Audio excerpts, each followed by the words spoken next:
My name is Lena Whitaker. I'm 29 years old, and 6 days after they buried my grandmother, I got a text inviting me to the will reading, without a word about the funeral. No call, no obituary, not even a forwarded group text. Just silence. The kind that answers every question you're too afraid to ask. I stood there in my cold apartment, staring at the message like it might vanish. Part of me wondered if it was a mistake. Another part knew better. For years, I was the shadow at family dinners, the afterthought at holiday parties, the girl who helped behind the scenes but never got a seat at the table. And now, after everything, they wanted me to show up. For this, I didn't know what I'd find on the other side of that mahogany door at Halbert and Flint. But what I didn't expect was that Grandma had been preparing for this moment, long before I ever realized I'd need it. Before I tell you how one video message turned their perfect little family narrative upside down, tell me in the comments, have you ever been cut out of something you should have been part of? And don't forget to like, subscribe, and stay with me. Because sometimes, the person you erased is the one holding the final word. I stared at the message, blinking into the pale gray light that crept through my curtains. The wind pressed against the old window panes like it wanted in. My room still smelled faintly of ginger and sleep. Somewhere beneath my heavy blanket, my toes curled. Grandma was dead, and they hadn't even told me about the funeral. I swung my legs out of bed, the cold of the hardwood biting through my socks. The phone was still in my hand. The screen had dimmed, but the words were burned behind my eyes. Thanksgiving was just 6 days ago, the same day they buried her. I hadn't been invited. No obituary had gone out, no call, no text. Just silence. A silence loud enough to answer every question I hadn't dared to ask over the past year. I walked to the kitchen, clutching the phone like it might vanish. The chipped white kettle groaned as it heated. I didn't make coffee. I couldn't. Not after last time. The bitterness always reminded me of the last real conversation I had with Grandma. It was a Tuesday afternoon. She'd called me while I was waiting for the laundromat dryer to finish. "Lena, sweetheart," she'd said. Her voice was warm, but thin. "Are you still writing? Still working that night shift?" I remember smiling, just hearing her say my name. "Still doing both, Grandma. You should see the edits I got back. Whole pages cut to ribbons." She'd chuckled. Then the line had shifted. A muffled voice. Eleanor's. "She doesn't need that stress, Mother." I'd heard Eleanor snap. "Hang up." Then the click. Silence. After that, I got nothing. The kettle whistled. I poured hot water over the tea bag, watched the colors swirl and rise. Steam kissed my face as I leaned over the chipped mug. A half-burned candle sat on the corner of the table. Grandma had bought it for me, a lavender and cedarwood blend when I'd first moved here. Said it would make this cold apartment feel like home. My eyes fell to the sticky note on the fridge, faded ink curling at the edges. Soup with Florence, 7 p.m. Florence, Grandma's best friend, and somehow mine too. She hadn't called either, which meant she probably hadn't known about the funeral either. I stood still for a long time, the mug growing cold in my hands. They'd cut me out. Again.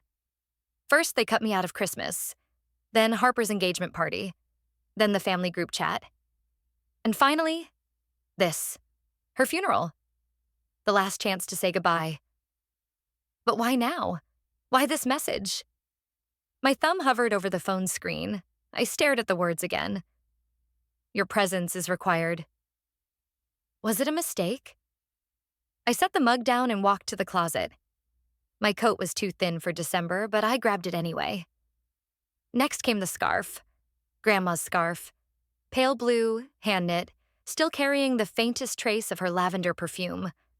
I wrapped it around my neck slowly, like armor. This wasn't about them. Not anymore. I was going for her. I pulled out the little suitcase I kept under the bed. Not because I planned to stay long, but because I didn't know what I'd walk into. I needed to be ready. A part of me whispered that this was a setup, that it was another cruel trick. But something deeper, older, said no. Margaret Whitaker wouldn't have allowed that. My fingers hovered over the message. There was a button beneath the text. Confirm attendance. I tapped it. If they didn't want me there, I whispered into the silence, they shouldn't have sent this. The phone buzzed again. Block number. I didn't answer. Every head turned when I stepped through the door. It felt like walking into a courtroom where I was already convicted. The air inside Halberd and Flint was too still, like the silence before a thunderclap. Wood-paneled walls stretched up to a chandelier that didn't match the building's modest exterior. Oil portraits glared from their frames, their subjects grim and judgmental. A long mahogany table stretched across the center of the room like a battlefield. At the far end sat Eleanor, rigid, composed. Her mouth curled when she saw me. Harper turned in her seat, exaggerated shock rippling across her features. Oh, look what the cat dragged in. Gregory didn't say a word, just stared. His suit was dark, pressed sharp, like it had never been worn before this moment. His eyes held something quiet and dangerous. Mr. Halberd stood to greet me, older than I remembered, but no less precise. Ms. Whitaker, thank you for coming. I was invited, I said, holding out my phone with the message. My voice was even, though my heart pounded like I'd stepped into a lion's den. Eleanor stood, a flash of fury breaking through her porcelain exterior. Who approved this? Halberd didn't blink. I did. He gestured to the empty seat across from them, the lone chair on one side of the table. Of course. I sat. Harper leaned over, all fake sweetness. Didn't realize you still had our family's number, Lena. She doesn't, Eleanor snapped. That message wasn't from us. I kept my eyes on Mr. Halberd. Then why am I here? He folded his hands. Because your grandmother, Margaret Whitaker, amended her will 6 weeks ago. She insisted you be present. Harper scoffed. She wasn't of sound mind. She barely remembered what day it was. On the contrary, Halberd said, reaching into his briefcase. She passed her cognitive assessment with full marks the week of the amendment. The doctor who evaluated her was chosen independently. Everything was certified. He placed a thick folder on the table. Then, slowly, deliberately, a flash drive. Eleanor's smile went brittle. This is a mistake. Harper muttered, or a trap. Halberd ignored them.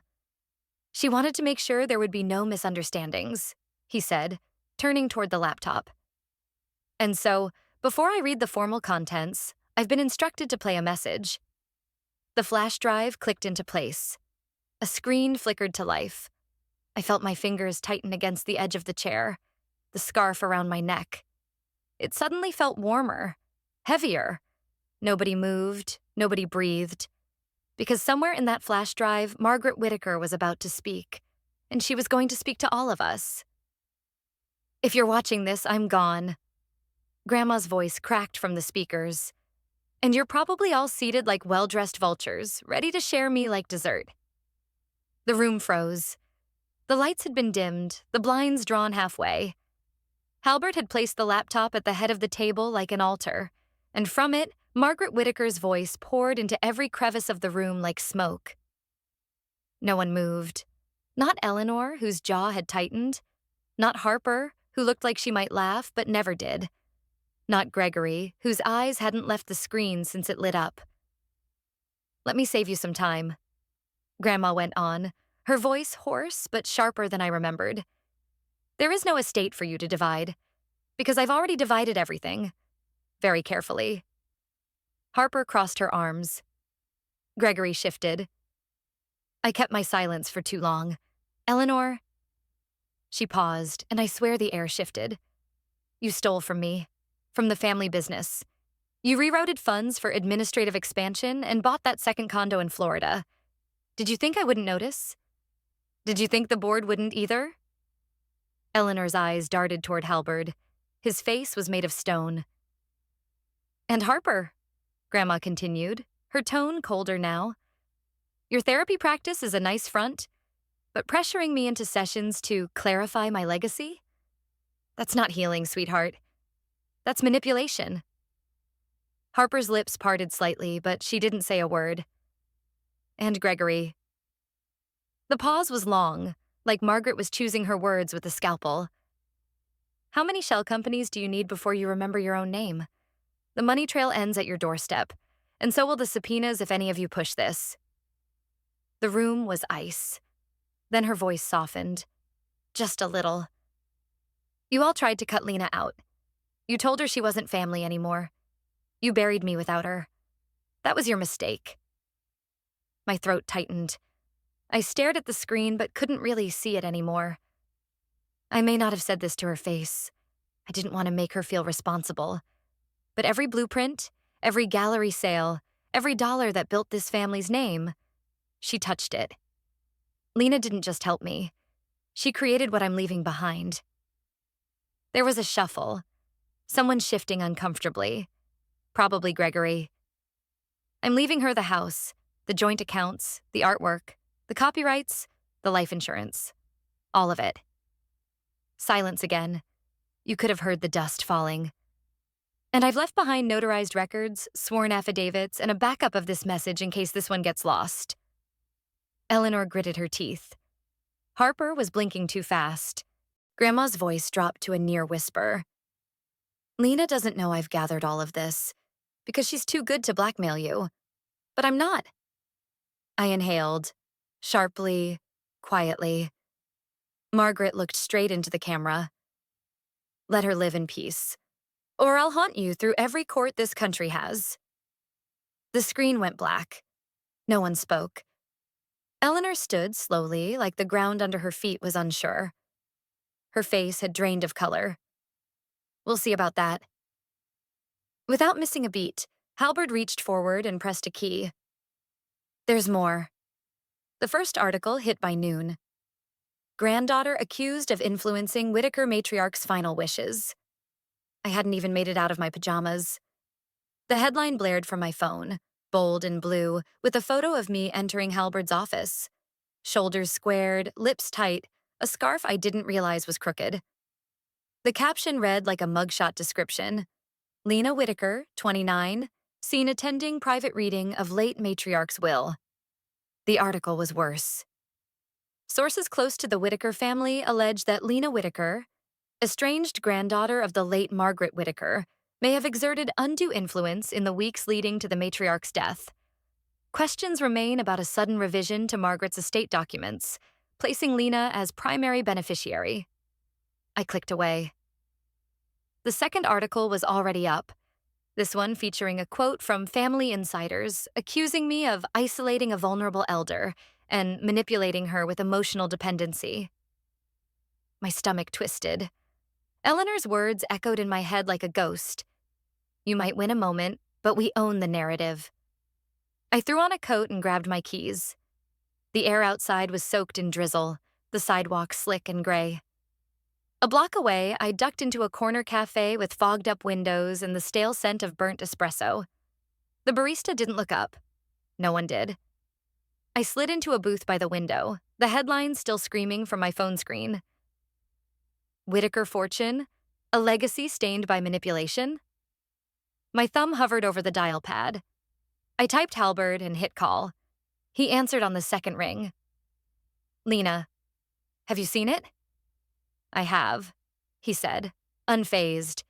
And so have my legal contacts. They're painting me like I preyed on her. They're painting noise, he said calmly. That's what people do when they lose power. They make it loud so no one notices it's hollow. I exhaled slowly. You'll receive something later today, he added. Hand-delivered, from Margaret.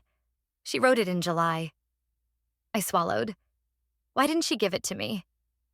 Because she knew this day would come. I thanked him and hung up.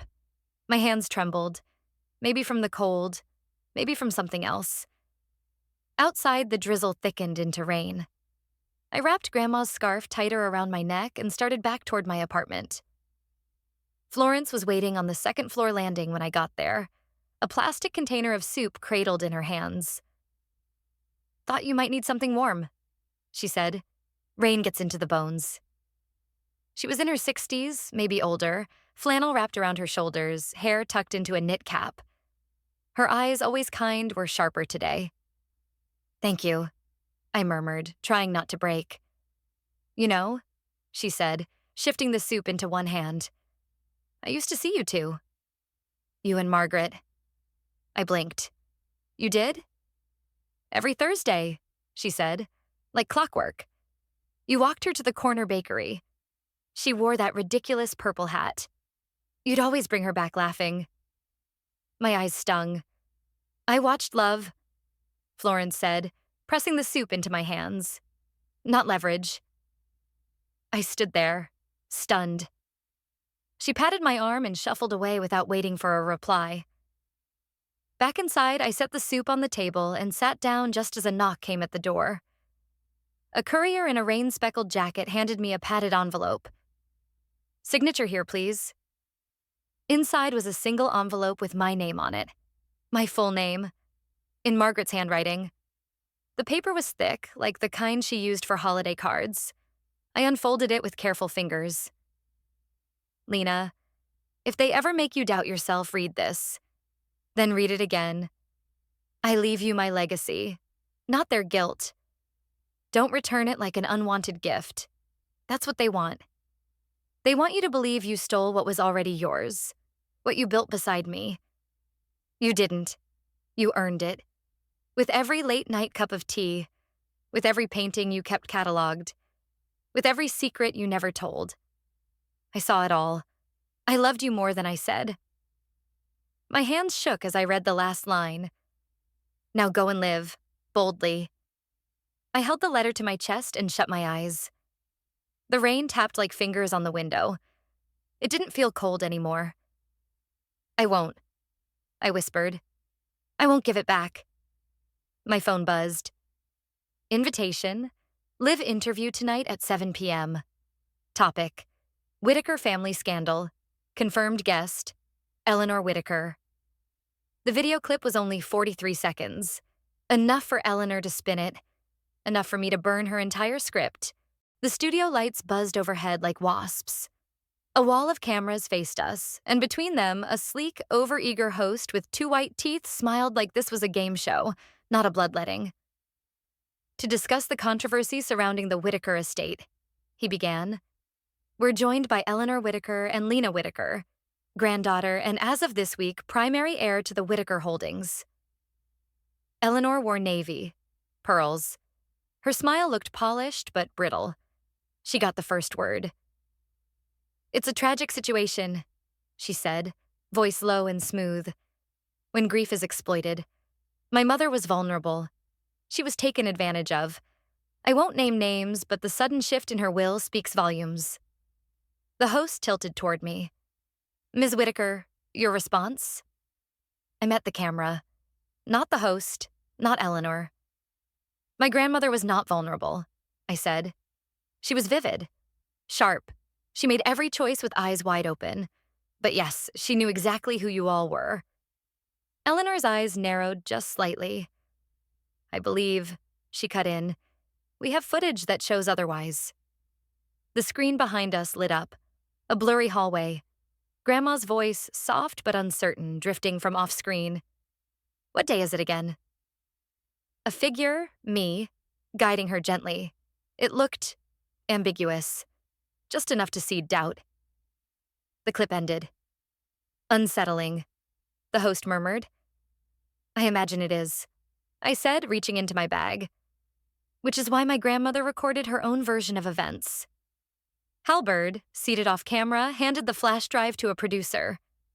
The screen went dark, then lit again. Grandma sat in her favorite armchair, the purple throw blanket across her knees. Her voice was firmer than the last clip, her eyes sharp. "If you're watching this," she began, "someone's trying to convince you I didn't know what I was doing, that I was too old, too frail, too confused." She leaned forward. "I wasn't." She listed her doctors, her cognitive tests, the names of the lawyers who watched her sign. Then she dropped her gaze for a moment, then met the lens again. I know my family. They never wanted Lena to have a seat at the table. And if you're wondering why I changed my will, ask them how many Thursdays they showed up. Ask them who knew my favorite soup, who cataloged my paintings when my hands shook, who held my secrets. Eleanor shifted beside me, her smile stretched like overworked silk. The video ended. I turned to the host. You wanted proof. You just watched it. The host blinked. Ms. Whitaker, do you have anything else to say? Yes, I said, voice steady. I never needed to twist her will. She wrote it watching every one of you twist yourselves. The silence after was longer than any applause. Later, as the rain returned and I walked back through Halberd's office door, he looked up from his phone. They've lawyered up again, he said simply. But so have we. I raised an eyebrow. What's changed? He handed me a folder. His mouth curved, not into a smile, but something close. This time, it's not just about the will. Let's be civil, Eleanor said, setting down the revised estate proposal next to a box of pastries. Surely you don't need all of it. Cranberry danishes, her favorite, not mine. A familiar manipulation wrapped in butter and sugar. We sat at my small kitchen table, the same one Grandma and I used to drink tea at, chipped on the right corner, legs uneven from years of use. Eleanor hadn't commented on it, but her glance had lingered. Her navy coat hung perfectly straight on the back of her chair. Even now, she managed to look like the better option. She pushed the folder an inch closer. A 25% reduction, for the sake of image. Headlines quiet down. Everyone walks away with their dignity. I didn't touch it. Her voice softened. It's not unreasonable. You're new to all this. Managing a legacy that big. I'm not new to integrity, I said. She blinked. You said once I brought nothing to the table, I added. I remember. Sunday dinners, Thanksgiving, Christmas brunch. There was always a full table. I was always an empty seat. Eleanor's jaw tensed, but she said nothing. I don't want a deal, I said. And I don't want peace with people who never saw me until there was something to take. A long silence passed. Then she stood, slowly, folded the proposal back into her leather folder. She didn't take the pastries. She paused at the door. You've changed. No, I said. You just never saw me whole. When she left, the apartment seemed warmer. I opened a window, let the breeze carry the scent of late October in. Gold-edged leaves drifted from the tree outside. Later that afternoon, I walked the perimeter of the Whitaker estate with Halberd. The paperwork was finalized. Whitaker Haven would open in 6 months. A community resource for victims of elder financial abuse. Legal assistance, housing aid, counseling. Funded fully from the trust Eleanor and Harper once called their birthright. Halberd adjusted his glasses. Florence dropped this off earlier, he said, handing me a small terracotta pot. It was lavender, stubborn little sprigs, still blooming despite the season. She said your grandma always loved the smell, he added. I nodded, then knelt beside the old bench at the edge of the garden, where tulips used to bloom, where Grandma and I once played I Spy, where I told her I hated Sunday dinners because they made me feel invisible. The dirt was soft, damp from last night's rain. I planted the lavender near the bench and brushed the soil smooth. A brass plaque had already been installed on the wood slat. To the black sheep who wasn't a wolf. The wind shifted. The trees rustled. It sounded almost like a laugh. That night, as I set a kettle to boil, a letter slipped through the mail slot. No return address. The handwriting unfamiliar. But the postmark read, Salt Lake City, Utah. Inside, a single sheet. You helped my father last year. You didn't know what it meant, but I did. Thank you. I stood there, water boiling behind me, steam curling around my shoulders. For the first time in a long time, I didn't feel like I had something to prove. Only something to continue. I didn't open the letter again that night. I didn't need to. Just knowing someone out there had felt the ripple of what I did, without cameras, without signatures, without applause, was enough. When you grow up being the shadow at the edge of the room, you learn to read silence like language. You learn to shrink before you're asked to. You learn to leave before you're forgotten. And sometimes, when the same people who taught you that are the ones who raised you, it warps something inside you. I used to think maybe I was the problem. Maybe I really had failed them in some way. I didn't go to the right school. I didn't make the right choices. I didn't shine bright enough to warrant their attention or their cruelty. But Grandma saw past all of that. She saw the part of me I hadn't dared believe in yet. And in the end, she left me more than just an estate or a headline. She left me a mirror, not to see what they thought of me, but to finally see myself, whole and unshaken. That winter, I kept my apartment. I still used the chipped mug. I still walked past the bus stop where no one waited for me. But I walked differently. Not heavier, not lighter, just real. The Whitaker estate transformed slowly. Paperwork, permits, endless decisions. I didn't delegate much. I needed my hands in it. Not to prove I belonged, but because I finally understood what legacy meant. It wasn't wealth. It wasn't name. It was direction. The tulip beds came first, then the meeting rooms, then the small library, filled with pamphlets and books about elder law, caregiver rights, digital security. Halbert helped draft pro bono contracts. Florence showed up every Thursday with a basket of things I didn't know I needed. And every now and then, letters arrived. From daughters, from grandsons, from neighbors who had watched something wrong and didn't know how to name it. I kept them all. Not out of pride.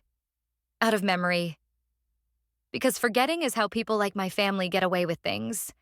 I never saw Harper again. Rumor had her somewhere in the south of France, trying to rebrand as a healing coach. Eleanor tried twice more with settlement offers.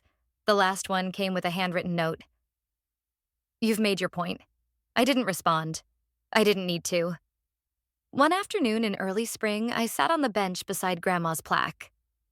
The lavender was thriving. A child played nearby. Her grandfather sitting on a walker, laughing at something she said. I closed my eyes for a moment and remembered the way Grandma used to squeeze my hand. No words, just presence. And for the first time in my life, I wasn't mourning what I'd lost. I was standing exactly where I was meant to be.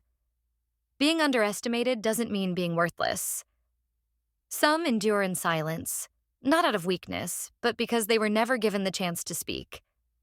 But when truth is complete and courage is strong enough, voices once buried can become a declaration of justice. Like roots breaking concrete, the truth finds a way to rise. And sometimes the quietest person in the room is the one who rewrites the rules. And that was how I stopped being the girl behind the floral centerpiece and became the woman holding the ledger, the letter, and the legacy. For years, I told myself silence was safer, that shrinking in the background was easier than standing in the line of fire. I let them cut me out of Christmas, out of birthdays, out of family group texts, and finally, out of a funeral. But here's the thing about people like me, the ones you erase without thinking twice. We don't stay gone forever. We notice the gaps. We track the discrepancies. We remember the things you hope we forget. This wasn't about revenge. It wasn't about making Eleanor nervous on live television or making Harper choke on her carefully curated brand image. It was about truth. And my grandmother left me more than just an estate. She left me proof. Proof that I wasn't crazy for noticing the small things. That love isn't measured by who sits closest to the head of the table. That sometimes the quietest loyalty is the loudest when it finally speaks. And to anyone watching this, who's ever been sidelined by your own family, who's ever been made to feel like you're asking for too much just by existing, or told, directly or indirectly, that you don't belong at the table, I hope you remember this. You don't have to force anyone to see your worth. You just have to live it. Every day, quietly, consistently, relentlessly, because the day will come. When the narrative starts to crack, when the people who erased you realize you were the one holding the receipts all along. It might not come with applause, or forgiveness, or a dramatic movie ending where everyone hugs, but it will come with something better: peace, clarity, and the ability to stand in your own space without apology. So thank you for sitting with me through this story, for listening to the parts I used to keep to myself, and for being part of a space where voices like mine, like yours, can be heard without needing permission. If this story resonated with you, if you've ever been excluded, erased, or underestimated by the very people who should have had your back, I want to hear your story. Tell me in the comments. Have you ever had to reclaim your place after being pushed out? What did it teach you? What part of yourself did you have to rebuild, piece by piece? And if you're new here, hit that like button, subscribe to the channel, and turn on the notification bell so you don't miss the next story about resilience, truth, and the quiet, stubborn kind of justice that doesn't need a microphone to be real. This channel is for every person who's ever been told they were too small, too late, or too much. For every black sheep, for every silent witness to their own erasure, and for every one of you who's still learning that sometimes, you don't have to raise your voice. You just have to raise your standards. Thank you for being here.